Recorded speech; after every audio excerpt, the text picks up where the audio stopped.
did you feel overcoming the odds? Overcoming the odds. How do I feel?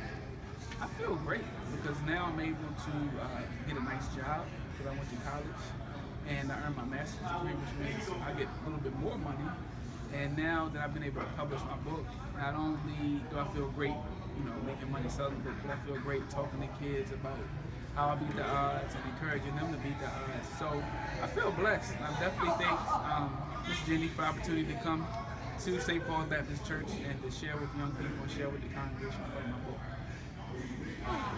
That's cool because, I never, actually got to see somebody that published a record and stuff. Because before I wanted to actually write my own books before. And then I was like, it was too hard and I was going to sell it. So I just stopped it and then went to something different. And then, I saw other people that made it and actually went through stuff and then how easy it is because that's pretty much what books are about. Just writing, how your life story is. Next question. How did you overcome getting out of special education course? Well, I had some great parents. I had my mom and my dad were really supportive. They always made me feel like I was smart. They told me I was smart. They always tried to push me to do better in school. I didn't like to bring my homework home. I didn't like to bring books home. So they just stayed on me and they kept believing in me.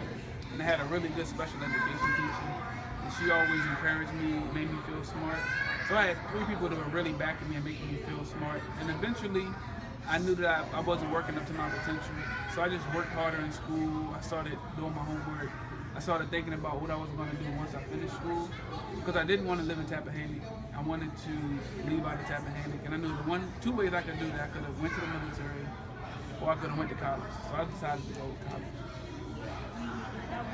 That was a good. You're right because right then they had September 11th and then the whole war thing started, so that probably was a good choice. Yeah, because so you wouldn't just be risking your life to save others. You'd be doing that just to do it and stuff like that. So the last question: how did it feel to experience your challenges? It felt scary at first because I really felt like I was learning. I was diagnosed with learning disabled, but when I was put in special ed, I didn't feel very smart. I had really bad handwriting, and that was one of the reasons why I ended up in special ed. And I was also hyperactive, so I was just fidgety and moving around and talking all through class. So I really felt like I was, a problem child, and that made me feel bad about myself. So when I was going through it, I didn't have a lot of self-esteem. I had low self-esteem. Sometimes I was depressed. But as I continued to get older and started really realizing I was really smart and I could do those things, I started feeling better and better about myself. Yeah, because sometimes I was thinking like maybe because I was like thought I was gonna be dumb and then I would be the same thing and thought I would never do it the same way. So yeah, that's it. Thank you, Austin. I wish you the best, man. I wish you the best with your team. St. Paul's Baptist Church. This is St. Paul's Baptist Church superstar right here. And I wish you the best with your season. And you are a very smart guy. And I know Miss Jenny is going to keep you busy with all these books in here each Sunday that you come in and talk with her. But I thank you for reading my book. Is there you want to give a little review about the book? Just tell them a little bit about your book. Actually, it's interesting and a little kind of funny and stuff because just how the animations are. And I also have to ask this, that's not actually on the paper. Who did you get to write do the animations and how did they do it? How did they make it so actually realistic? It's a group called Imagine That Design, and if you look right here, because that's my name, and then the illustrator's name is right here. Her name is Tracy Von Wagner. And she's from New York, and her and her husband actually did the layout, cover, design, and illustrations in the book. And what they did was they first sketched it, so they just drew it down on a regular sheet of paper, just like when you're in school and you are bored and you draw pictures, they drew it. And they sort of made an outline of the whole book of how they wanted to look. And they just went back in and they did the first sketches, so they sketched the book out. And then they uploaded the book and painted it with Adobe Photoshop. So it's so cool because it's kind of like you wouldn't know who these people are until you read the book. Because I still didn't finish it yet. It's too interesting and stuff. And I keep on stopping because I read it and then I find out some more questions. And it's kind of like right here about the facts and stuff. Yeah. About how it is. It's kind of like one of those like, what you call it, those things about somebody's life, like like let's say a plant book and stuff, and then like at the bottom after you read the passage, it's gonna be like a fact about plants. That's kind of what this is. So Austin, I have to give you a high five, because a lot of kids don't read the facts. They read the story but not the facts. So I'm glad that you actually read the facts, because the facts are very important to the story. Yeah, if you don't read this, it's like you don't even care about what this is. Not care about it. That's why I actually told her about the one right here.